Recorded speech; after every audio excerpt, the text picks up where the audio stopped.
pessoal, a gente está começando mais um Reviravolta Pergunta. A gente, pelo Centro de Referências em Educação Integral e demais parceiros, a gente tem organizado essas conversas para tratar de temas que a gente considera importantes para a superação dos desafios que a pandemia impôs às redes, escolas e comunidades. A gente já gravou nessa série do Reviravolta Pergunta, a gente já gravou duas outras entrevistas, um sobre esse conceito tão em voga que é de perdas de aprendizagem, e quem veio para discutir esse assunto foi a Helena Singer e a Dina Vieira Ponte. Depois a gente fez uma segunda rodada sobre o PPP e o papel que esse documento tem para o enfrentamento dos desafios da pandemia, e aí quem esteve com a gente foi o Anderson Rodrigues, de Manaus, e a Célia Calmon, que é secretária de Educação de Uruçuca, na Bahia.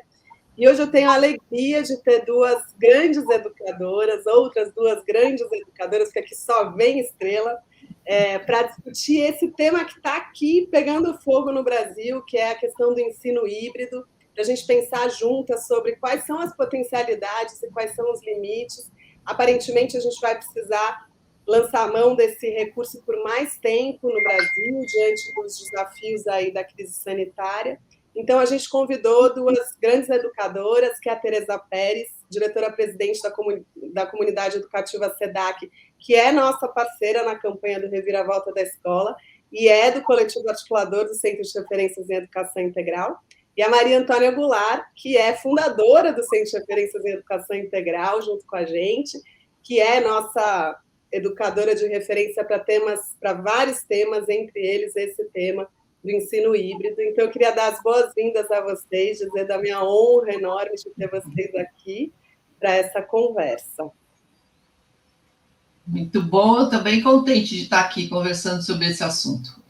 Então, tá bom. Bom, vamos começar. Queria perguntar um pouco para vocês, agora, para a gente começar, né? A gente sabe que ensino híbrido não é algo que surgiu agora, já existem uma série de pesquisas, experiências, fundamentos teóricos consistentes, mas em função desse período da pandemia, né, da necessidade do ensino remoto, em alguns casos semipresencial, essa abordagem caiu na boca do povo, virou algo super presente no debate público e acabou sendo experimentado, né, pelos professores, pelas redes, de diferentes maneiras, né? E a gente hoje já começa a conseguir observar quais são os limites, né, desse modelo. E aí eu queria perguntar para vocês, na opinião de vocês, né, duas coisas. Assim, quais são as aprendizagens que, de fato, o ensino híbrido pode garantir? O que a gente pode esperar desse modelo, né? E que relação esse modelo tem com o mundo contemporâneo, né? Com as formas de ensinar e aprender que a gente hoje precisa desenvolver, vem desenvolvendo, para dar conta das demandas do mundo contemporâneo. Vou passar primeiro para a Tereza, dizer como ela tem pensado sobre essa questão, e depois para a Maria. Tá, joia. Eu penso assim, sempre tem umas palavras da moda, né? Uhum. Metodologias ativas, ensino híbrido, e que a gente embarca e nem sempre a gente conceitua direito o que é isso, né? Eu acho que o que importa mesmo no ensino é que ele faça sentido à aprendizagem, né? Acho que essa é a primeira coisa que a gente tem que garantir, que ele provoque a curiosidade, que traga vínculo com o conhecimento, com a busca de transformação social. Acho que esse tem que ser o nosso foco constante, pensar na questão da educação integral, pensar nesse sujeito integrado, inteiro na sua comunidade, com o mundo e tal. Então, quando a gente pensa no ensino híbrido, o que é o híbrido? Né? É uma misturança de tudo. Né? A gente mistura tempo, a gente está misturando espaço, a gente mistura método, atividade, as pessoas que estão em diferentes momentos, interligados. Então, eu acho que assim, o hibridismo é essa misturança toda. E eu acho que assim, é uma provocação muito boa para as escolas, eu vejo, né? Para as pessoas, para tantos estudantes, professores, gestores e tal. Porque ela rompe com uma coisa assim, eu dou aula, então eu tenho uma situação estável, fechada a 4 paredes, que vou lá, faço ou uma atividade transmissiva, ou uma construção, ou elaboro projetos interessantes ali dentro. As crianças, os adolescentes saem de lá, vão para casa e faz alguma tarefa em casa, volta, enfim, uma coisa muito estável. Eu acho que, assim, com o movimento da pandemia e a entrada dessa questão do ensino híbrido como uma tônica forte, ele traz essa possibilidade da reviravolta.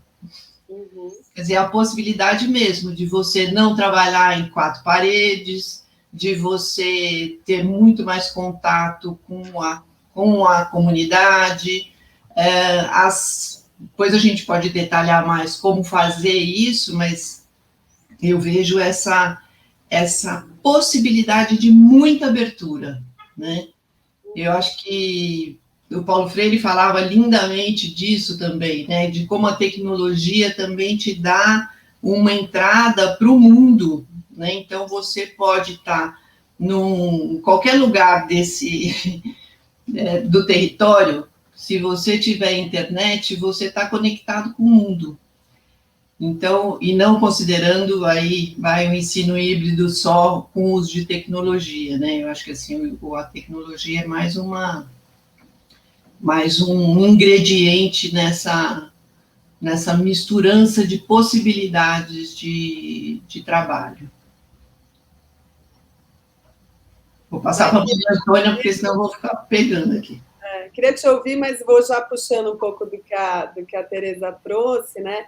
Acho que a gente vem fazendo uma discussão também que é como não usar a tecnologia para reproduzir o modelo tradicional de aula, né? Que foi o que muitas vezes se chamou de ensino híbrido na pandemia. Estamos fazendo ensino híbrido, mas na verdade era uma transposição da aula clássica, né? Então, queria te ouvir também em relação a isso, né? Se a gente está vivendo na contemporaneidade demandas do ponto de vista da construção, da relação com o conhecimento, né? E como é que você vê que o ensino híbrido pode apoiar nesse desenvolvimento? Eu sei que você tem uma reflexão incrível sobre isso. Obrigada. Eu acho que, sim, essa questão do conceito é importante, né? Porque eu acho que também ajuda a delimitar do que a gente está falando. Na verdade, infelizmente, o que a gente teve durante a pandemia foi o ensino remoto apenas, né? Então, a gente não teve o híbrido, né? A gente teve, sem nenhuma preparação, sem nenhuma discussão prévia, sem nenhuma reflexão, de repente a gente foi jogado para todo mundo para dentro de casa, né? E aí foi se criando formas de conectar aí estudantes entre si com os educadores, principalmente, né, claro, por meio das plataformas digitais. Então, eu acho que muito do que a gente às vezes está chamando de híbrido não é o híbrido, né? Porque foi o exclusivamente à distância, e isso faz muita diferença, porque uma coisa é a gente dizer na conexão entre momentos com o uso mais autônomo de tecnologia e outros momentos mediados pelo educador e pelo grupo, né? Na construção de conhecimento, na reflexão. E outra coisa é a gente dizer que tudo vai ser feito à distância e dependendo aí de uma capacidade de autonomia dos estudantes muito grande, que na maioria dos casos também não estava colocada, né? Então, acho que isso é importante, assim, porque também vai delimitando que tipo de experiência foi essa que a gente teve na pandemia em relação a esse tema, né? E aí o que a gente vem vendo é muita gente falando, não, mas a partir de agora a escola vai ser híbrida, né? Uma parte vai ser presencial, uma parte vai ser à distância, com o uso das tecnologias, outras abordagens, outras possibilidades, outros espaços. E aí eu acho que tem uma discussão muito importante, que eu acho que é essa provocação que você fez, né? Que a gente não pode usar as novas tecnologias como se fosse só uma transposição do que a gente tem hoje no presencial para o digital.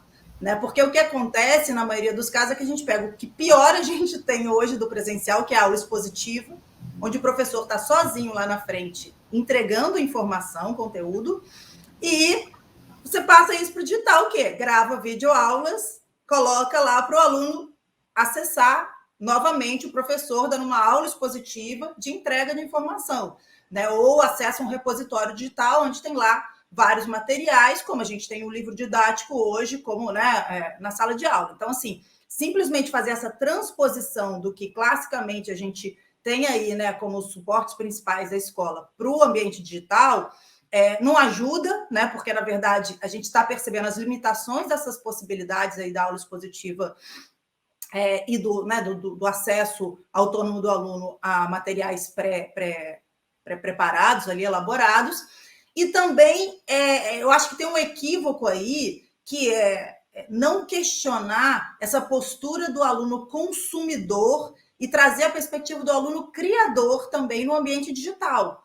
Né? Então, as tecnologias, né, principalmente essas contemporâneas e as emergentes que a gente está vendo aí, né, que estão sinalizando novas possibilidades aí na sociedade, elas trazem uma discussão importante, elas atravessam hoje, né, a vida da gente de uma forma que ninguém consegue mais se imaginar sem acesso a elas, mas elas colocam o tempo inteiro o usuário, né, numa atitude mais ativa e criativa. Então, o estudante, né, que usa as ferramentas da internet, ele consome sim, né, ele vê lá, passa pelo feed, ele vê post que outras pessoas viram, vídeos e tal, mas ele cria os vídeos dele e sobe para o TikTok, ele cria o post dele e sobe para a rede social, ele sobe o vídeo dele para o YouTube. Então, ele tem uma atitude, né, nós temos uma atitude, principalmente, né, os jovens, muito ativa no uso dessas novas tecnologias. E aí, quando a gente, na escola, traz essa tecnologia, mas no lugar só do aluno consumir aquilo que foi preparado para ele, a gente tira o que de mais interessante tem e a gente quebra, inclusive, a própria relação que o estudante já tem com essas tecnologias. Eu acho que é onde a gente também perde essa oportunidade de estar trazendo a tecnologia para aprofundar as possibilidades de criação, né, de compartilhamento, e coloca de novo foco em gravar a aula para subir para a plataforma e fazer encontro no Meet com os alunos, né? Esse uso fica muito superficial da potência da tecnologia, né?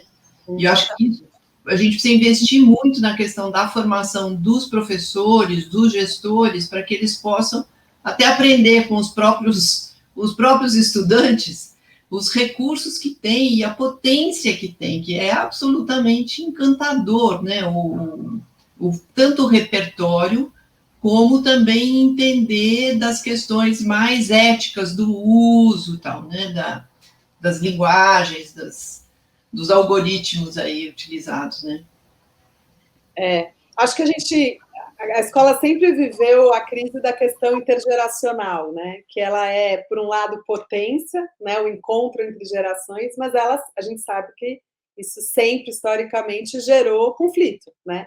E acho que a questão da tecnologia, de alguma maneira, aprofunda essa distância, né? E aí, eu queria te perguntar um pouco sobre os procedimentos e as condições específicas para a gente dar conta. Acho que você já começou a sinalizar a questão da formação de professores, né? Mas, assim, quais são, na sua opinião, assim, quais são as outras condições, procedimentos? Como é que a gente pode pensar nesse conjunto de elementos estruturantes para a gente dar conta de um ensino híbrido que aconteça na chave da educação integral, né? Como é que você enxerga essa estruturação? O que você acha relevante? Então, o que eu vejo que que as pessoas nos municípios estão vivendo hoje, eu acho que tem a necessidade de uma priorização curricular daquilo que vai ser trabalhado, a necessidade de uma identificação de quais são as necessidades de alguns estudantes, de outros, enfim, entender esse contexto melhor para poder contribuir. E aí vem uma demanda muito grande, eu acho, que é de pensar nesse planejamento mais a longo prazo, né? E no planejamento imediato do que vai ser feito. Então, para as atividades, como que a gente tem contribuído com os municípios e feito esse diálogo? Feita essa priorização e definindo junto com as famílias, junto com os estudantes, quais os caminhos que serão tomados, aí pensar nas modalidades organizativas mesmo, pensar nos projetos, nas sequências didáticas, quais as atividades permanentes, e ver o que é possível fazer.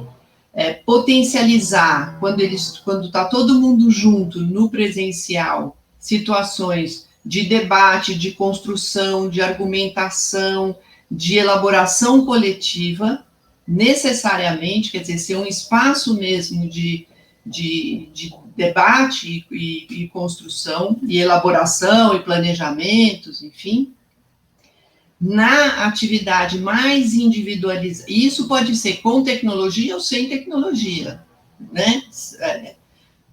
Nas atividades também em casa, priorizar atividades que possam ser feitas individualmente, né? Que também tem a sua potência individual, que podem ser feitas também com tecnologia ou sem a tecnologia.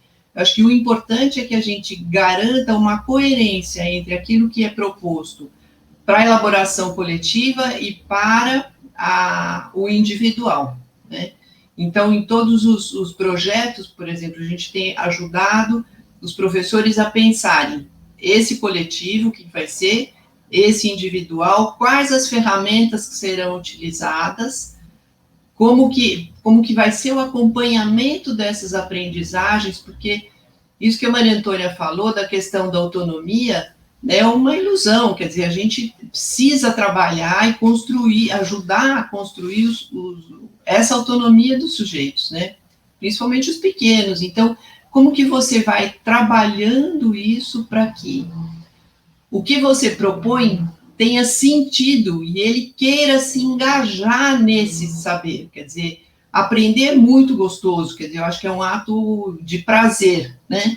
Então, quando você propõe situações que de fato façam sentido para ele, você tem esse engajamento, você tem essa disponibilidade à aprendizagem. E aí os recursos tecnológicos, eles têm que estar muito coerentes com isso, né? Eles têm que estar muito bem casados para que a gente utilize mesmo, né? E isso que as crianças adoram fazer dos vídeos, nós temos projetos maravilhosos, né? Que eles podem gravar, você tem toda a parte de língua portuguesa, de fazer todo o roteiro do que você vai pesquisar, como que você vai sistematizar isso que foi pesquisado, as filmagens, como é que você integra tudo, né? Eu estou animada, assim, eu acho que as professoras, os diretores têm se engajado nesse processo de fazer essa reviravolta mesmo, sabe? De pensar a educação de outro jeito, a educação escolar de uma maneira muito mais dinâmica, investigativa. Muito bom ter. Maria, o que você diria, assim, a partir desse panorama de reorganização curricular, né, que acho que, de alguma maneira, a partir, né, dos desafios da pandemia, que papel que o ensino híbrido, né, os procedimentos e as condições do ensino híbrido pode desempenhar nesse processo? Eu acho que a Tereza, ela vem, né, também frisando aí que o ensino híbrido não é só o acesso à tecnologia, e fato, né, não é, mas em parte também é, né? E aí também garantir que esses estudantes têm, e esses educadores, né, tenham um acesso qualificado, né, com o tempo, para usar, para acessar esses materiais, essas plataformas, esses aplicativos. Eu acho que tem uma questão que é o acesso em si, né, o dispositivo e a banda, que por si só são um desafio que a gente precisa avançar, né, como país, a gente precisa garantir o acesso dos estudantes e dos educadores a uma internet boa e a dispositivos que permitam, né, explorar essas possibilidades todas que hoje as tecnologias trazem. E a gente precisa também fazer uma discussão dessa dificuldade que a gente está tendo de usar os dispositivos quando eles são disponibilizados. Então, muitas vezes, eles são disponibilizados com tanto bloqueio que não serve para quase nada, só para assistir a aula expositiva e entrar no repositório, né? Então, você não consegue baixar um aplicativo para poder editar um vídeo, né? Para poder produzir um áudio com mais qualidade, para poder integrar em algum projeto. Você não consegue fazer uma pesquisa na internet, muitas vezes, em vários sites. E aí você fala assim, YouTube. Gente, YouTube tem...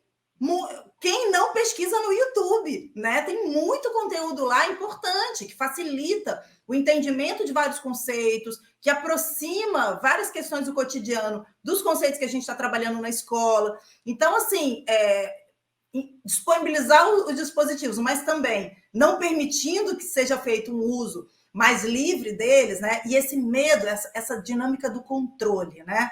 Essa ideia de que alguém vai controlar alguma coisa, né? Porque no final das contas ninguém vai controlar nada. Mas é isso, coloca-se a partir dessa necessidade de controle, uma dinâmica de tanto bloqueio, de tanta dificuldade, que os próprios estudantes perdem o interesse, né? Então, eu acho que poder baixar os aplicativos, poder entrar em sites que, inclusive, a gente acha que não são os melhores para pesquisa, eles são importantes até para a gente problematizar isso, né? A Tereza, um pouco antes, falou dessa coisa dos algoritmos. Eu gosto muito de tem uma atividade que a gente quase sempre faz, que é em torno dessa discussão dos algoritmos, principalmente dos algoritmos discriminatórios, que a gente pede para as pessoas fazerem uma pesquisa. Cabelo feminino bonito, de imagens, no Google. E depois cabelo feminino feio. E a maioria das imagens dos cabelos bonitos são de mulheres brancas e a maioria das imagens de cabelos feios são de mulheres negras. E o que isso nos diz sobre esses algoritmos, né? Que qualidade de informação é essa? Ela vem como? Ela vem curada por quem? Ela passa por que filtros? Que visões de mundo estão expressas na forma como as informações chegam para a gente quando a gente pesquisa? Ela é fácil porque, né, grita ali, né, a discriminação grita ali, né, o racismo grita, né, nessa pesquisa, e aí permite que a gente possa extrapolar essa discussão. Então, por que a gente não pode simplesmente fazer uma pesquisa e achar que a primeira resposta do Google é a melhor? Por que a gente precisa avançar? Por que a gente precisa entender a diferença de um .org para um .com, né, para as redes sociais, para o WhatsApp? Entender essas qualidades de apuração dos dados e produção de informação, a gente só faz quando a gente começa a partir de algo que é mainstream. Né? Então, permitir que os alunos tragam, a partir do TikTok, do YouTube, das redes sociais, dos grupos de WhatsApp, o primeiro resultado da pesquisa deles, e aí conversar com eles sobre isso, hierarquizar, né, essas informações, refletir criticamente sobre quem está por trás da criação delas, de como que elas se difundem na sociedade, é fundamental, porque se a gente não tem a experiência de pegar essa informação, a gente não consegue discutir, né, ela. Então, quando a gente dá também os dispositivos muito travados, a gente perde essa possibilidade de fazer discussão com eles a partir de onde eles inevitavelmente irão primeiro, né? Quando eles forem fazer as pesquisas deles, seja para a escola, seja para qualquer outra coisa da vida, né? E aí produzir realmente esse aprendizado sobre informação e tecnologia, que talvez seja o mais importante que a gente tem para fazer agora, né? Os dados todos mostram que o que a gente mais vai produzir como sociedade já é hoje e vai aumentar exponencialmente nos próximos anos, é dados. A gente produz dados o tempo inteiro. A gente aqui, nessa nossa live, estamos produzindo milhões de dados que estão subindo para Big Data, que estão sendo processados, estão sendo minerados, estão sendo classificados, estão sendo utilizados para alimentar vários algoritmos de outras bases de dados, que estão servindo para analisar comportamento, consumo, né, sociedade, ambiente, milhões de temas. Então, assim, se a gente não parar para pensar sobre isso, né, que dados a gente produz intencionalmente, que dados a gente produz sem querer, então a gente precisa estar atento a isso, né, aonde que a gente produz, quem mais produz, com que intencionalidade, coloca para onde, com que, né, para provocar o quê? A gente talvez deixe os nossos estudantes somente nessa posição de consumidores, né, de sendo manipulados mesmo pelo sistema, porque é isso, pega um monte de informação sobre eles, daqui a 10 minutos a gente vai receber aqui um monte de propaganda e no nosso feed, muda o algoritmo do feed, muda o nosso algoritmo do buscador do Google, de acordo com o que a gente está falando aqui agora, né? E aí a gente precisa entender isso tudo, né? Então, acho que essa discussão também em relação a como os dispositivos são disponibilizados, ela é bem importante. Só um comentário. Eu acho que esse trabalho de comparação e análise, ver semelhanças, diferenças, enfim, intencionalidades, tem uma potência para discutir a questão ética muito intensa, e muito melhor do que qualquer aula sobre isso, do que qualquer joguinho para saber se você está sendo ético ou não está sendo ético. Então, acho que isso que você está colocando, Maria Antônia, de trabalhar com aquilo que a gente tem, com as práticas sociais reais. A gente também não precisa ficar inventando coisa, né? Esse monte de game que serve só para passar tempo, você não aprende nada, fica lá pulando de um lugarzinho para o outro, não sei o quê, como se estivesse num processo de aprendizagem, o que é uma grande mentira, é uma perda de tempo ali, né? Então, acho que o uso das práticas sociais que a gente tanto almeja durante toda a escolaridade, em todas as áreas, né, com a tecnologia, ele é de uma relevância enorme, né?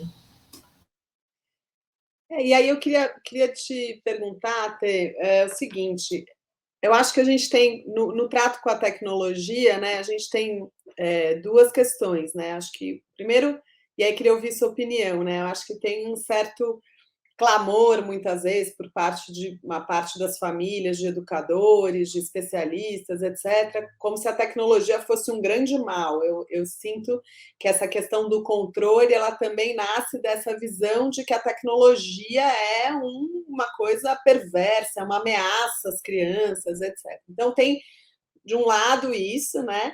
E eu penso que é uma questão sobre a qual a gente precisa se debruçar, porque muitas vezes, né, aquilo que vai ser depois reproduzido nas práticas escolares é uma resposta a isso, né? Então, vamos usar de uma maneira muito segura, controlada, o mínimo possível, porque agora a gente precisa, mas assim, isso aqui é um perigo. E aí a gente não coloca em questão exatamente o que tem sido a experiência dessas novas gerações com a tecnologia, que é algo que está muito mais intrincado e muito mais constitutivo da forma deles pensarem e produzirem conhecimento do que a gente está conseguindo muitas vezes, me parece, já dando aqui minha opinião, me parece que a gente está conseguindo reconhecer como educadores. Mas queria te ouvir sobre isso.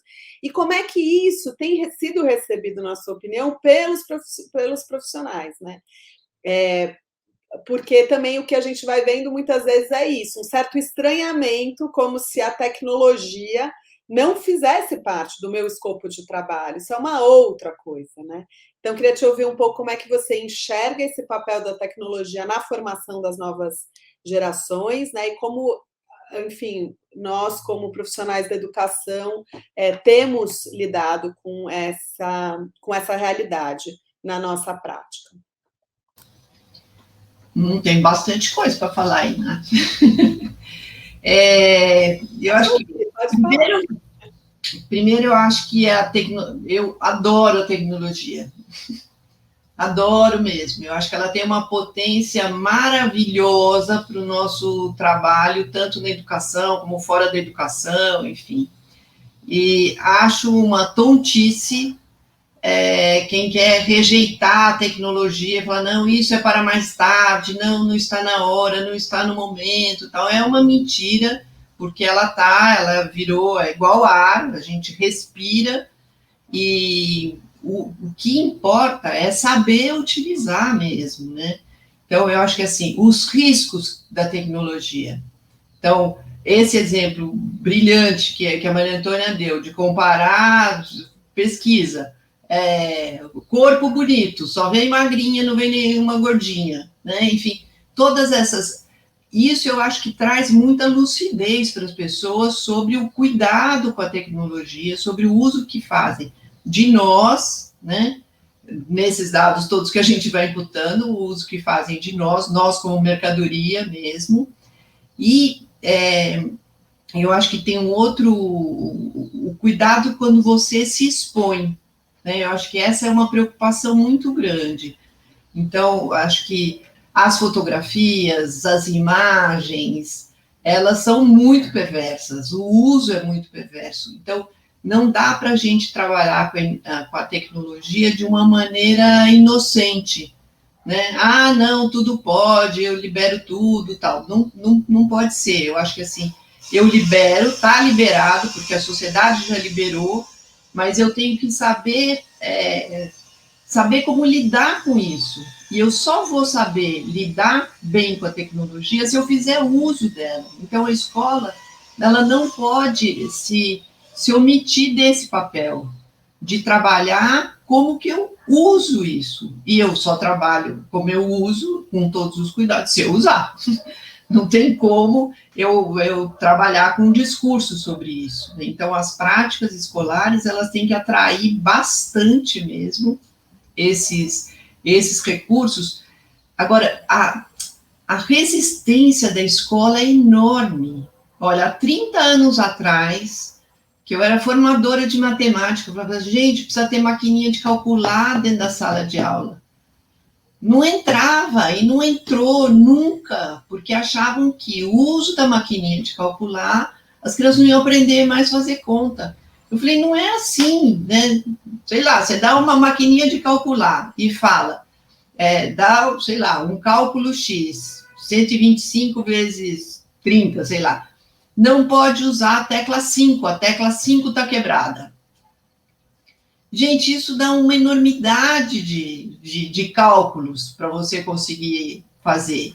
Tinha só um exemplinho, mas há 30 anos atrás, uma maquininha de calcular, ela não entrava na sala de aula. O celular, antes da pandemia, era banido da escola. Era uma coisa que não podia. E hoje, todo mundo depende dele. Então, eu acho que a pandemia prestou um serviço grande nesse sentido de romper barreira mesmo, porque ou você usa o celular para mandar coisas por WhatsApp, que enfim, é a ferramenta que chega no país inteiro, né, o recurso que você tem para se comunicar, mas você precisa do celular, não tem mais jeito, né? Então, o medo também, eu acho que vem muito do estrangeiro. Tudo aquilo que você não conhece, você tem medo, né? Então, um jeito de tirar o medo é se aproximar. Eu preciso conhecer para eu poder saber se é viável mesmo esse meu medo ou não, né? Eu queria só complementar um gancho que a Tereza deu, que ela falou dessa coisa das imagens, né? E a gente também vive, né, um momento da sociedade onde a imagem é tudo, né? A gente consome imagem, a gente se relaciona, né, com imagens, se comunica por imagem. A coisa agora, né, das figurinhas, né? Você não escreve mais, você manda ali uma imagem, né, que comunica aquilo que você talvez fosse escrever, né, com uma frase ou duas e tal. E aí é muito interessante poder explorar também isso, né? Usar as discussões com eles. Aí tem um aplicativo que foi desenvolvido pelo MIT, que é bem legal, que é para identificar imagens memoráveis. São aquelas imagens que, de acordo com os algoritmos das redes sociais, elas vão ser consideradas mais relevantes e, por isso, elas vão aparecer para você, quando fala imagens de não sei quanto tempo atrás, não sei o que, né? Aquelas coisas que a gente recebe e não sabe por que essa e não aquela. Né? E aí ele passa um filtro de cor onde o que está mais escuro, em vermelho, é aquilo que faz aquela imagem ser considerada pelo algoritmo mais memorável, e o que estava ficando mais claro é aquilo que é considerado menos. E aí, quando você vai, né, pensando sobre isso, né, o que os algoritmos querem com isso, né? Quando eles priorizam o quê? Rosto feliz, né, sorriso, criança, alegria. E como é que isso também reflete numa dinâmica que é muito importante para a nossa juventude, para os nossos adolescentes, que é toda essa discussão de imagem, de autoimagem. Né? Então, quanto mais a gente não fala sobre isso, sobre essa necessidade de estar sempre bonita, magra, né, feliz, realizado, e como isso é motivo de sofrimento, de dor, de muitas vezes até automutilação, né, de crianças e adolescentes, a gente deixa de fora esses aspectos da sociedade, da tecnologia, né, do sofrimento, parece que é um sofrimento individual, que é um problema daquela criança ou daquela geração, né, quando, na verdade, é um atravessamento que a forma como hoje a tecnologia está colocada na sociedade produz em nós, seres humanos, todo mundo. E dependendo dos nossos recursos internos e dos recursos externos que a gente tem ali no nosso grupo, a gente consegue lidar melhor ou pior com aquilo, né? Que vai ser mais ou menos afetado em diversas medidas. Então, é muito importante, aí é muito interessante, porque a gente vê lá a BNCC falando em saúde, autocuidado. Isso não é uma aula, né? É a gente poder problematizar com os estudantes como é que esses ambientes onde a gente está, a forma como a gente está nele, a forma como a gente se relaciona, né? O que a gente quer e não quer né, deles, vão influenciando as nossas vidas, os nossos sentimentos, as nossas percepções, e aí, a partir daí, ir pensando com eles sobre isso, né? Então, assim, são oportunidades também que a gente tem de poder explorar mais esses aspectos que são difíceis de serem tratados fora desse contexto, porque vai ser uma aula sobre autocuidado, né? Aquela pegada mais moralista que, no final das contas, né, não leva ninguém à mudança realmente de percepção, né, sobre si mesmo, sobre as questões, e a gente traz essa outra possibilidade. Então, assim, eu só não queria perder esse gancho, porque eu acho que essa discussão sobre saúde e autoimagem, ela é muito importante, ela não é um detalhe, né, e ela é muito atravessada pelas questões das tecnologias, e a gente precisa, como educadores, estar mais atentos a como é que a gente traz essa discussão intencionalmente e articulada com, né, as áreas do conhecimento, com as habilidades que a gente quer trabalhar na escola. Né? Ótimo. E eu queria já, então, puxar você, Maria, para fazer uma discussão sobre tecnologia e território, né? Ensino híbrido e território, porque acho que essa dimensão do território é uma dimensão super estruturante para nós na educação integral, né? E queria entender um pouco como é que você enxerga essa relação, né? Entre as propostas de ensino híbrido e as especificidades de cada escola, de cada território, na relação com a sua comunidade escolar. Eu acho que a Tereza trouxe na outra fala dela uma coisa importante, né, que é também isso, como as famílias, né, como os educadores estão preparados, né, estão percebendo esses recursos, essas possibilidades ou não. Isso é um elemento fundamental, né? Não dá para a gente atropelar também as pessoas que estão lá na ponta, né, e que são os interlocutores aí com quem vai ser construída a proposta político-pedagógica da escola, né? Então, é importante que a gente possa fazer esse tipo de discussão, né, com os educadores, com as famílias, com os estudantes, porque num primeiro momento, quando a gente fala, hoje a aula vai ser sobre TikTok, pronto, todas as famílias já ficam, não, pelo amor de Deus, TikTok ele faz em casa, inclusive eu nem gosto que faça, porque eu acho horrível e tal. A gente tem que discutir o porquê, né, que os temas da vida, né, por que as questões, né, que estão colocadas para a juventude, né, as práticas sociais deles, precisam entrar dentro da escola e como que a escola se organiza para tratar delas, né, para poder usá-las como estratégias de discussão, de problematização, de construção de conhecimento, de, né, atitude crítica. Então, acho que tem uma necessidade de que a gente possa, de fato, reconhecer as diferentes formas como as pessoas se relacionam com as tecnologias, percebem o potencial ou os desafios aí das tecnologias em relação às crianças, adolescentes e jovens das escolas, para que a gente possa, né, construir a discussão com eles a partir desse ponto, né, onde eles estão colocando ali os seus entendimentos, as suas questões. E eu acho que tem também uma coisa de entender a tecnologia, as tecnologias, todas elas, né, não só as digitais, como ferramentas de transformação, né? Tecnologia existe desde a época das cavernas, o ser humano cria tecnologia, lápis é tecnologia, né? A gente cria tecnologia para poder agir no mundo, para poder criar coisas, para poder realizar coisas que a gente sozinho, só com o nosso corpo, não consegue. Então, as tecnologias, elas são, por definição, formas de a gente expandir o nosso corpo para agir no mundo, para realizar sonhos, para resolver problemas, para lidar com situações. Então, como é que a gente também pensa sobre o nosso território e entende qual o papel que as tecnologias podem ter nessa transformação, né? Como a gente é parte e a gente pode ser motor desse processo de transformação.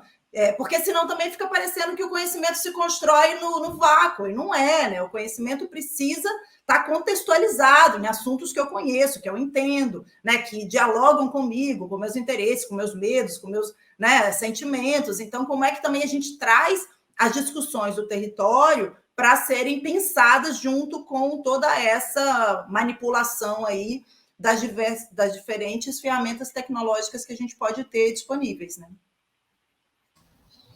Acho que a Maria Antônia tocou em dois pontos que acho que são interessantes. As famílias. Se os educadores estão se sentindo meio perdidos, para não falar completamente, as famílias mais ainda. Então, acho que assim, essa comunicação contínua com a família é muito boa de ser feita, e não precisa ser por reuniões, quer dizer, diante do celular, do WhatsApp, dá para mandar pequenos bilhetinhos para todo mundo, olha, nós vamos fazer isso por isso, né?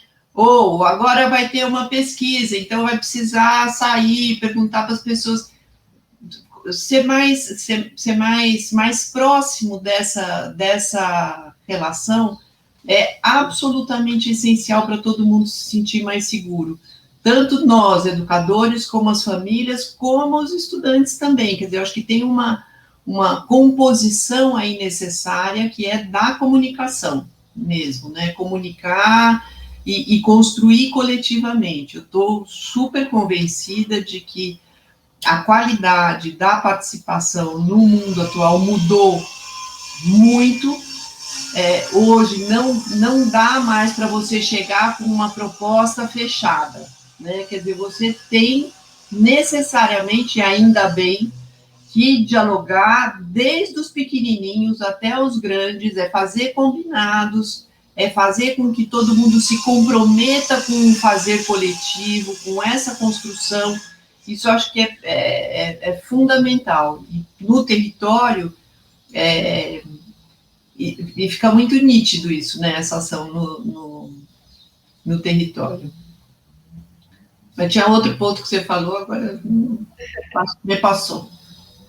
Tereza, e aí eu vou puxar você um pouco para te ouvir, acho que você já tratou um pouco disso, mas do que vocês, pelo SEDAC, né, que acompanham várias redes, escolas no Brasil todo, o que vocês viram do ponto de vista do que a gente pôde aprender com essa experimentação do ensino híbrido, quais foram os limites, né, que vocês reconheceram, assim, bom, daqui realmente não dá para esperar determinadas coisas.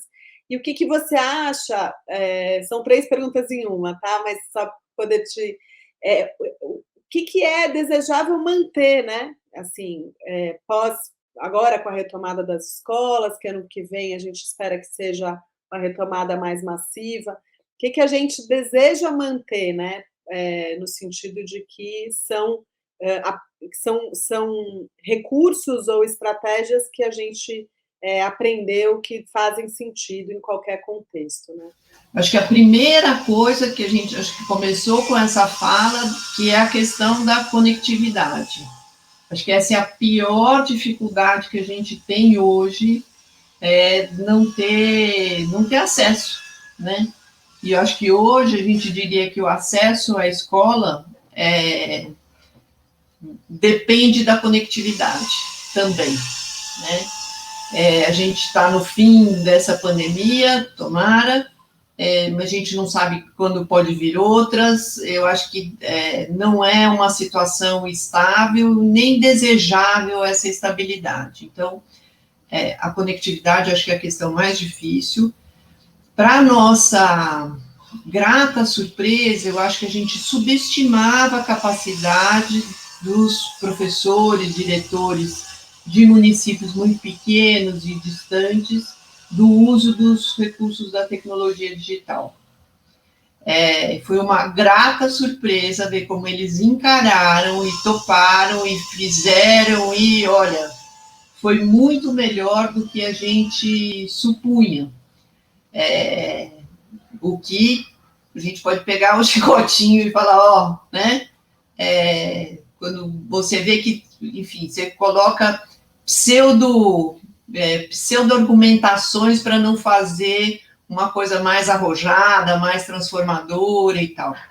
Então, acho que isso desmoronou e a gente pode e deve continuar, quer dizer, usando as plataformas, tanto para os cursos como para o trabalho de formação, como fazer esse paralelo junto aos alunos, porque na medida em que a gente trabalha com os educadores, esses recursos, eles também, de um movimento análogo, eles vão trabalhar com os estudantes, então acho que isso fica. A batalha para que todo mundo tenha equipamento, eu acho que é urgente mesmo, precisa ter os equipamentos. Acho que a gente até pode ter equipamentos coletivos, de uso coletivo, não tem problema, mas que tem que ter acesso, tem que ter, né? Dificuldades, acho que as dificuldades são essas mesmo, que é o acesso não, e a questão do equipamento, porque a disponibilidade para aprender existe, ela é forte, ela é intensa. Eu acho que todo mundo, quando entende qual é o sentido, qual é o contexto e a perspectiva que a vida traz, seja porque eu estou num cotidiano do uso do banco, né? Na minha vida particular, então eu vou usar o banco, eu estou lá que eu tenho que me relacionar com aquilo, né? Eu vou entrar num prédio, eu tenho que me relacionar com aquele porteiro eletrônico, eu vou fazer não sei o que, eu tenho... Enfim, a tecnologia está muito pungente na nossa vida, né?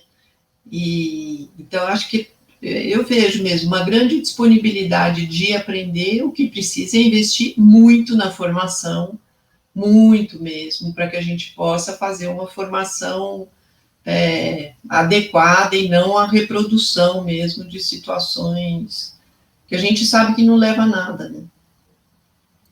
Maria, foi legal que a Teresa acabou exatamente no ponto que eu ia te puxar. Você está trabalhando com formação de professores há alguns anos já, e a gente tem defendido muito no Centro de Referências que formação de professores não é algo para acontecer apenas a partir de programas estruturados pela secretaria, mas deve ser uma dinâmica, né, de formação e autoformação em cada escola, né, permanente, né? Então, por isso que eu acho que vale a pena a gente te ouvir um pouco em relação no processo de apropriação, né, desses novos recursos, dessas novas possibilidades, o que tem sido determinante aí na formação de professores e professoras para que eles possam mudar a sua atitude frente a esses recursos, transformar.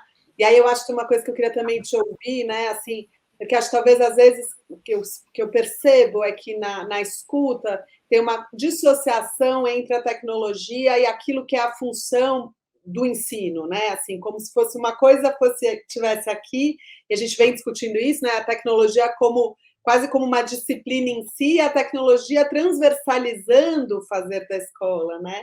Isso ainda me parece que é uma perspectiva de integração que a gente ainda tem a cumprir, a gente ainda precisa chegar lá, né? Não é uma outra coisa, né? É a função da escola atravessada, permeada por essa realidade contemporânea, né? E aí queria um pouco te ouvir em relação na sua experiência de formação, o que tem sido realmente determinante para essa mudança de olhar por parte dos profissionais. Nossa, eu acho que é tempo de experimentação, porque o que acontece também, né, gente? Aquilo que a gente não conhece, nunca usou, nunca pensou sobre o uso, a gente não sabe usar, né? Estava esses dias conversando que eu estou querendo investir um dinheiro aí em criptomoeda, porque eu quero entender melhor como é que é essa coisa desse dinheiro que é todo virtual e que não tem banco. Mas se você não tem a experiência, é difícil elaborar, é algo muito distante, né, daquilo que está na nossa referência, do dinheiro de papel, que é emitido pelo Banco Central, né? Então, as coisas que estão muito distantes da gente, que a gente não manipula, né, não reflete, não pensa, é difícil pensar como é que eu vou usar. E a gente tem esse avanço tecnológico, né? Ele é muito acelerado. Então, a gente tem essa dificuldade de acompanhar o ritmo e de acompanhar os usos que os jovens e as crianças fazem, né, das diversas ferramentas, da forma como eles se relacionam com os ambientes virtuais, porque eu acho que tem a questão da tecnologia como possibilidade de você exercitar ali algumas habilidades, né, usar aqueles aplicativos para produzir um vídeo, uma foto, uma animação, né, alguma coisa, mas tem também a tecnologia possibilitando que a gente esteja em outros ambientes, aonde se cria ali outras dinâmicas também de relacionamento, que são diferentes do ambiente presencial e que são diferentes entre gerações também. Então, se a gente também não compreende o que cada ambiente também traz ali de de possibilidades e de limitações para aquilo que a gente vai fazer, a gente também não sabe como lidar, né? Então, outro dia alguém estava falando, tem que usar o Discord. Eu falei, gente, Discord, para quem não joga jogo desde criança, como é o meu caso, que sou de antes desses jogos que essas crianças... É uma plataforma absolutamente difícil de compreender como espaço, de entender a diferença dela para uma outra plataforma. Então, assim, eu acho que tem que ter, nessa formação dos educadores agora, muita experimentação, a gente poder entrar nessas plataformas, usar esses aplicativos, criar com eles, pensar junto que possibilidades o uso deles abrem, o que também eles limitam, porque eu acho que também tem uma questão que é importante a gente entender, quando a gente faz uma escolha, a gente abre várias possibilidades e a gente fecha outras tantas. Tem um momento em que eu quero explorar, por exemplo, essa discussão mais crítica sobre o acesso à informação. E aí é interessante a gente poder explorar diferentes fontes. Tem um outro momento onde eu quero aprofundar numa questão mais qualificada. E eu preciso ter mais controle, inclusive, né, mais definição de aonde a gente vai buscar essa informação. Então, assim, tudo que a gente faz, né, toda a intencionalidade e as ferramentas que a gente escolhe, os ambientes digitais que a gente vai usar, a gente vai usar Padlet, a gente vai usar Meet, a gente vai usar Google Drive, a gente, o que é Discord, tudo isso traz também implicações para as possibilidades da prática pedagógica e estão muitas vezes muito distantes. Então, o que a gente tem visto, eu gosto sempre de começar pelo mais fácil, eu acho o seguinte, se já é uma coisa nova, vamos começar pelo mais fácil. Então, eu começo sempre, e a gente tem feito isso nas formações, a partir desses aplicativos que a gente já usa, né? Explorar e pensar com eles. E aí, depois, a gente vai trazendo outros, sempre os mais próximos do que os mais distantes. Porque se você já vai direto para um aplicativo de realidade expandida, ferrou, né? Nem sei direito como é que eu saí daqui para chegar lá, né? E como é que eu vou construir com os estudantes esse entendimento do que é, afinal de contas, essa realidade expandida. Que lugar é esse? Que dimensão é essa que se cria agora com essa realidade expandida, né? Que outra possibilidade é essa de estar simultaneamente em dois lugares ao mesmo tempo? Só que se eu não experimentei isso, e se antes de eu experimentar isso eu não fui me apropriando de outras que são, né, escada ali para chegar naquela, eu tenho dificuldade. Então, eu acho que a gente precisa ter tempo de exploração com os educadores, dos recursos, das possibilidades, de pensar junto, de experimentar com os estudantes, ver como é que vai ser a reação deles, o que eles produzem a partir dessas provocações que a gente faz, e aí criando estratégias, né, onde a gente se sinta confortável como educadores e também os estudantes se sintam instigados por estarem trabalhando ali em questões que eles gostam. E com eu tenho um exemplo outro dia que eu vi que eu achei muito bom, que foi uma professora de educação infantil, que é uma área que as pessoas acham que às vezes nem está tão atravessada, né, pela tecnologia e tal, pegou um papo das crianças discutindo um canal do YouTube que metade da turma ama de paixão e a outra metade tinha sérias questões com ele. E aí eles, porque só tem propaganda. E aí ela pegou essa discussão para poder fazer uma decupagem, né, análise semiótica do vídeo lá no canal do YouTube, identificando todos os momentos em que acontecia a propaganda explícita, a propaganda implícita, o que as crianças percebiam que era propaganda, o que as crianças não percebiam que era propaganda, e aí elas foram pensando junto com as crianças. É legal abrir uma coisa, fingindo que não é propaganda, mas com a intenção de te deixar com vontade de comprar essa coisa? Será que isso não é propaganda? Aonde mais isso acontece? Será que ela não devia avisar que agora vai ser uma propaganda para a pessoa se preparar? Será que ela está sendo justa com quem está assistindo? E aí ela trouxe uma discussão incrível com os estudantes a partir de um vídeo no canal do YouTube, que tem uma potência gigantesca ali de discussões, né, sobre linguagem, sobre ética, sobre, né, várias... Então, assim, às vezes também a gente fica muito olhando lá para frente para uma tecnologia, impressora 3D e tal, e às vezes só mesmo a gente poder se apropriar mais dessas que já estão mais próximas, que a gente já conhece melhor, que a gente já usa, que a gente sabe que os estudantes usam, traz ali mais possibilidades até para essa primeira entrada aí, pelo menos, né?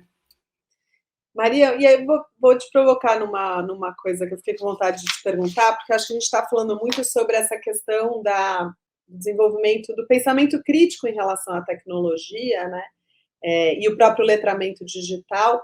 Mas tem uma outra dimensão que costuma ser abordada, que eu acho que é super interessante, que é o papel da colaboração no uso com a tecnologia. Tanto no sentido de que a colaboração seja algo que eu aprendo, quer dizer, a colaboração em si como aprendizagem, mas também a colaboração operando, quer dizer, o trabalho coletivo, o trabalho operando para efetivar outras aprendizagens, né? Que são as que a gente espera garantir. Então, eu queria te ouvir um pouco nesse sentido, né? O que esse conjunto de recursos e possibilidades metodológicas nos oferece nesse sentido, né? De desenvolver essas aprendizagens decorrentes de processos colaborativos e a própria colaboração em si como algo a ser aprendido.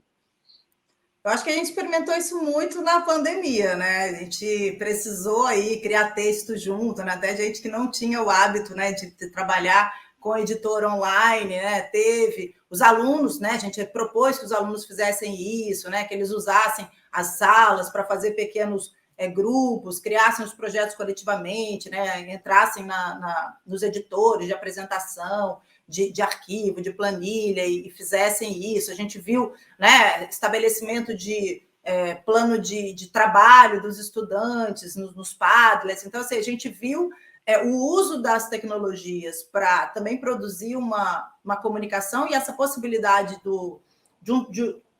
de colaboração em um mesmo produto, mas eu acho que tem também uma discussão dessas novas tecnologias, né, dessas tecnologias contemporâneas e das emergentes, que é uma rediscussão, inclusive, de autoria, né?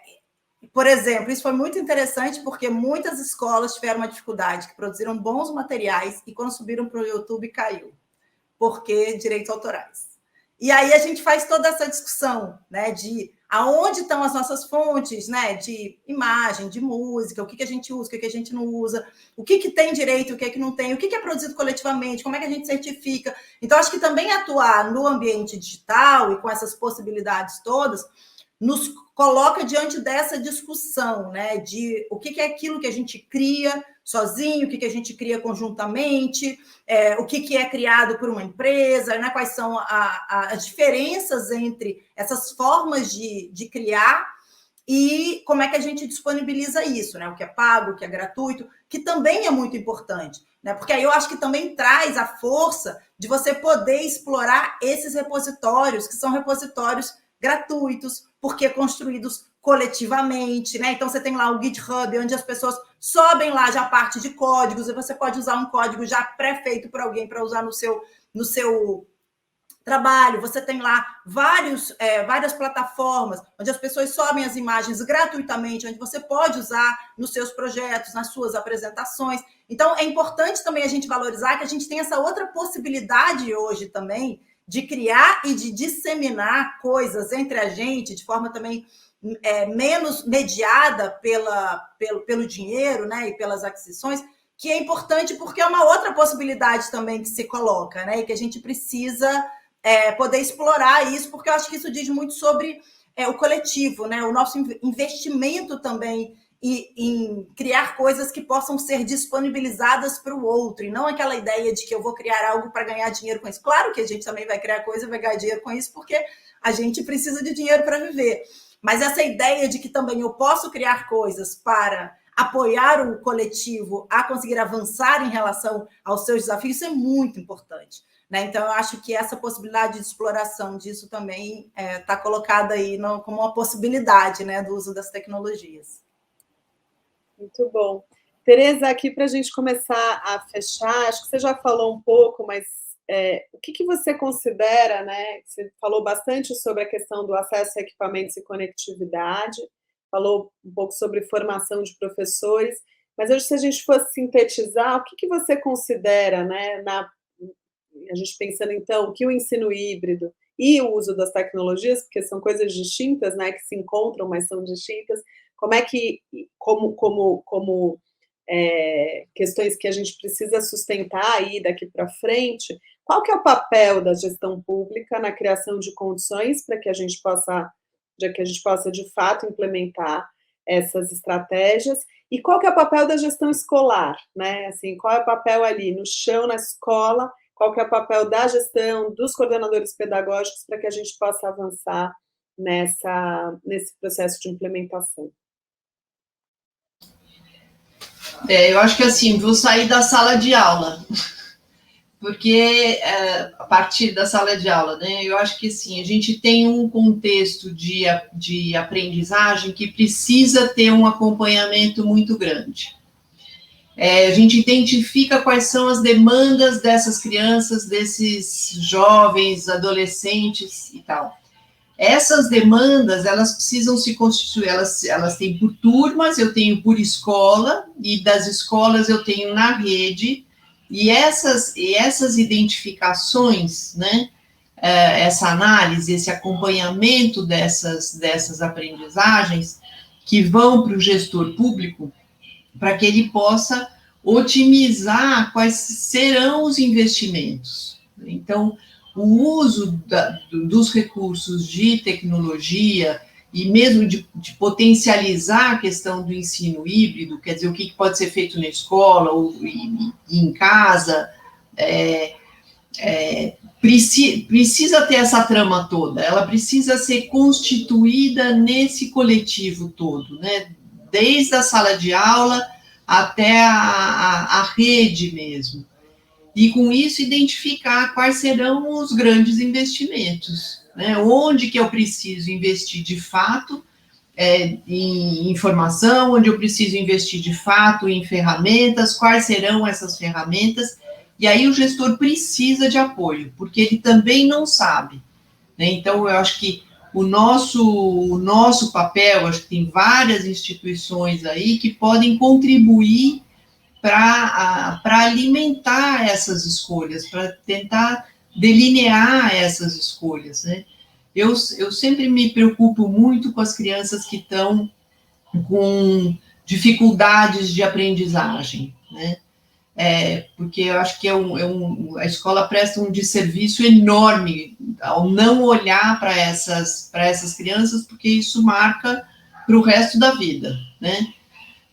Então, eu vejo que o ensino híbrido, com o uso de recurso tecnológico, tem uma potência muito grande para contribuir com essas crianças, sabe? Contribuir muitíssimo, porque você pode... É uma nova entrada, não é mais do mesmo, né? Então, como que eu trago possibilidades diferentes de aprendizagem sobre aquilo, como eu posso pôr essas crianças de diferentes idades trabalhando junto, né? Esse papel de colaboração eu posso criar em cada sala de aula ou em cada escola, montar grupos mesmo, né, de idades diferenciadas, trabalhando junto, com um foco claro, e aí a tecnologia ajuda demais, né, porque traz a proximidade e traz também novos inputs, enfim, é mais instigante do que eu ficar fazendo aquele nheco de sempre, né? Não sei se eu te respondi. Respondeu. Maria, você é uma pessoa que também estuda muito a questão da educação inclusiva, né? E acho que a Tereza traz aqui a perspectiva dos grupos heterogêneos, né? Que a gente sabe que são, enfim, uma abordagem também interessante. Queria te ouvir um pouco. A gente está num embate no Brasil, né? Em relação à sustentação desse princípio de uma educação de fato inclusiva, né? Queria te ouvir um pouco também qual que é o papel dessa nossa discussão na afirmação desse direito. Eu acho que esse talvez tenha sido um dos maiores desafios da pandemia, né? A gente recebeu muito relato das famílias, da dificuldade das escolas conseguirem fazer o atendimento das crianças com deficiência nesse formato não presencial, de preparar os materiais, né, adequados, fazer esse acompanhamento. Então, acho que esse foi um grande desafio, porque às vezes, avanços que já tinham sido feitos no presencial não foram levados para essa dinâmica do digital, né? Então, foram as mesmas aulas padronizadas no Meet, sem a possibilidade de você ter ali uma mediação com aqueles alunos que, né, por algum motivo não tivessem conseguido acompanhar o grupo como um todo. Os alunos o tempo inteiro falando no chat, que para aqueles que estão mais atrasados em relação ao letramento, foi um grande desafio de se sentir excluído, que não acontece tanto no presencial, porque as pessoas estão falando e não escrevendo, né, uns com os outros. A gente teve a dificuldade, né, na hora de ir para as plataformas, os materiais todos muito padronizados. Então, eu acho que a gente teve esse grande desafio que foi o de fazer transposição, né, do padrão presencial para o padrão digital. E, voltando aqui no que a gente começou, o digital não é o lugar para a gente transcrever o padrão, é o lugar para a gente poder expandir, diversificar, trazer essas outras possibilidades, né, de mídias, de produções, de colaboração, de permitir que o estudante possa, né, subir fotos dele e usar ali como uma forma dele expressar uma determinada pesquisa que ele fez, ou um entendimento, e não simplesmente, né, ele ter que acessar os materiais que estão lá, que foram produzidos para a turma como um todo. Então, acho que teve um equívoco aí, por grande parte dos educadores e gestores que, né, no esforço de tentar resolver o acesso, eu acho que não cuidaram tanto dessa necessidade de também entender os desafios de personalização né, nesse formato. Mas eu acho que agora a gente abre de novo essa discussão e pode pensar, né, como é que a gente diversifica usando as tecnologias e as possibilidades do presencial e do não presencial, para que a gente possa ter, né, de forma planejada, esses grupos colaborativos. São uma das estratégias mais eficazes que a gente tem de aprendizagem, né, envolvendo estudantes com deficiência, né, quando você está junto com os seus pares, com quem você consegue ter troca. Então, se você organiza, às vezes, né, um estudante sem deficiência que já está bem apropriado de um determinado conceito, com aquele com deficiência que está no processo, eles conseguem, e que tem um bom vínculo, eles conseguem aí uma troca que, muitas vezes, ela é determinante para a aprendizagem, né? Então, acho que tem o desafio de muita coisa que a gente já aprendeu do presencial, a gente pensar agora como que, no híbrido, a gente leva essa potência, né, e não esvazia de possibilidade de diversificação, criando padronização. Então, acho que o desafio agora do híbrido não é para padronizar. Perfeito. Tereza, queria para a gente fechar, a gente hoje no Brasil tem uma lei geral de proteção de dados, a gente sabe que essa é uma questão que vocês aqui já passaram por ela, muito importante. Queria te perguntar o que vocês têm usado de referências para apoiar enfim, as redes e as escolas no estabelecimento, na implementação de estratégias que garantam também a proteção de dados dos estudantes e dos profissionais. Queria te ouvir um pouco, acho que você tem uma referência para indicar para a gente. Eu acho que é um cuidado enorme que a gente tem que ter. Eu acho que, assim, o cuidado principal é não usar os dados para outra coisa que não seja o objeto daquilo que você se comprometeu a fazer. Acho que tem as ferramentas também, você tem que saber muito bem qual é o uso, o que ela vai fazer desses dados, os dados dos professores, os dados dos alunos, tal. Não é simples, eu acho que não tem uma situação clara, nítida, porque tudo depende do contexto, depende da ferramenta, depende do uso. O CIEB, junto com a Unesco, fez um manual bastante interessante, com exemplos, que é o Manual de Proteção de Dados Pessoais para gestores e gestoras públicas, que não precisa ser só para o público, pode ser para o privado também. Mas tem vários exemplos, sabe? Exemplos de sala de aula, exemplos da secretaria, exemplo para os professores, bastante interessante como um orientador para você se situar e não se expor e não expor todas as crianças, os jovens, tal, porque é um risco muito grande, né? Você passa todas essas informações e daí isso é utilizado para venda de produto, para, enfim, buscar informações indevidas. É muito delicado mesmo esse assunto, né?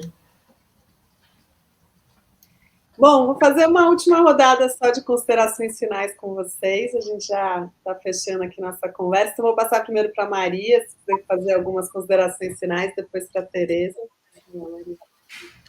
Obrigada. Eu acho que a conversa aqui foi muito legal, né? Essa possibilidade de a gente estar trocando, pensando sobre esse desafio, né? De como é que a gente agora faz essa migração desse momento que a gente, né?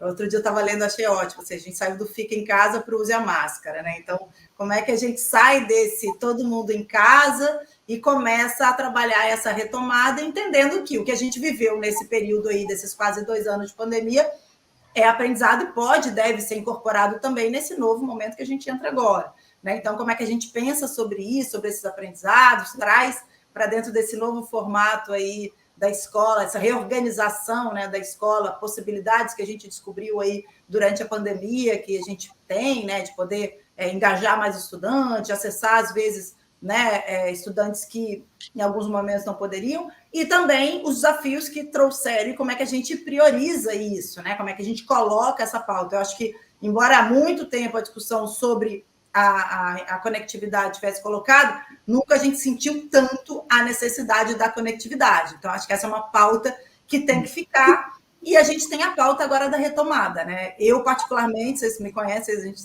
fala isso em quase toda reunião, estou profundamente preocupada como é que a gente vai conseguir trazer de volta, depois de tanto tempo longe, essas crianças, adolescentes e jovens, principalmente, para a escola, né? Como é que a gente mobiliza as crianças, as famílias, os jovens para retomarem, como é que a gente organiza mesmo essa retomada. A gente está, né, profundamente engajado aí nessa questão, e eu acho que fica isso aí, fica para uma das pautas da gente poder pensar a retomada, né? Bom. Bom, eu acho que tem coisas que a gente não pode, não quer deixar de lado. Eu acho que a gente, nesse período todo de pandemia, houve uma cooperação muito grande entre as pessoas, um desejo de aprender contínuo. Então, a tal competência de aprender ao longo da vida, ela se colocou e ela não pode ser perdida de maneira alguma. Acho que a gente tem que se comprometer com isso. O uso dos recursos tecnológicos é inevitável e por isso a gente precisa aprender bastante sobre eles, e é contínuo, porque a cada dia nasce uma coisa nova, né? É um movimento muito intenso, então a gente também não pode ficar enlouquecido de estar totalmente atualizado, mas a atualização ela é uma demanda, uma constante, e enfim, acho que essas aprendizagens aí para essa volta às aulas, tornar a escola mais dinâmica, mais divertida, mais prazerosa. O Charlot fala que a equação do aprender é atividade intelectual, mais sentido, mais prazer, sabe? Então, seja o recurso que a gente utilizar, eu acho que essa é uma equação fundante mesmo, né, de sentido nas coisas que tem. A escola, do jeito que ela vinha sendo, na sua maioria, era uma escola sem sentido, burocratizada, com pouca aprendizagem significativa para esse para o nosso viver, né? Então, acho que a pandemia trouxe essas rupturas todas que fez com que a gente voltasse a ver o sentido da escola, o sentido das relações humanas, o sentido de uma busca de um mundo melhor, de um planeta melhor, né? Considerar as questões pessoais, ambientais, enfim. E acho que, bom, para finalizar a questão do ensino híbrido mesmo, vou usar uma frase que eu adoro usar, do Guimarães Rosa, que é: sapo não pula por boniteza, mas por precisão. Né? Não é nem que ela seja o máximo, mas a gente precisa, não tem jeito. Muito bom. Olha, uma alegria enorme estar aqui com vocês. A Tereza é a quem deu o nome de reviravolta da escola, numa reunião entre a gente, em que a gente falou sobre isso. Agora é a hora da reviravolta, porque a gente sabe que esse foi um período em que as escolas tiveram que se debruçar sobre as condições de vida dos seus estudantes, entender os contextos, entender de que forma chegar até todos os seus estudantes de maneira significativa, e teve muito, como a Maria trouxe, muito aprendizado nesse processo. Quer dizer, as tecnologias foram um dos aspectos que fizeram parte dessas experiências e dessas aprendizagens, mas há muitos outros. E agora, depois, né, de um período tão crítico como o que a gente viveu e está vivendo, não dá para a gente querer voltar para o que a gente tinha antes, porque o que tinha antes não existe mais, né? E a escola, enquanto uma instituição, e aí a gente defende isso com muita franqueza, uma instituição que deve se comprometer com o enfrentamento das desigualdades, ela precisa olhar para o contexto em que a gente está atuando e também se transformar para implementar estratégias e práticas que sejam, de fato, condizentes com as necessidades e os interesses das suas comunidades escolares. Então, o Reviravolta da Escola é essa campanha, tem um conjunto lá, tem uma página do Centro de Referências em Educação Integral, uma pesquisa muito intensa sobre experiências brasileiras, que é o compromisso do Centro de Referência, experiências brasileiras de escolas e de redes que têm se mostrado efetivas do ponto de vista dessa transformação da escola brasileira, e essa conversa se insere nessa série de diálogos com educadores e educadoras brasileiras, abordando sobre os temas que a gente tem considerado mais fundamentais para essa virada, para a reviravolta, né, Tereza? Então, agradecer muito a vocês, dizer que essa é uma rede grande, a gente está trabalhando nisso há bastante tempo e que essa conversa, tenho certeza, que vai contribuir demais com as reflexões e a formação dos profissionais, e dizer que, junto com essa conversa, vai ter uma matéria aprofundando, com base nesses aspectos que a gente discutiu, aprofundando a leitura de experiências concretas na ponta, que tem desenvolvido esses aspectos que a gente discutiu. Então, é isso. Super obrigada e, enfim, a gente fica feliz de poder promover mais uma vez uma conversa tão interessante, tão rica e tão relevante. Tá ótimo. Obrigada. Obrigada. Beijo. Tchau.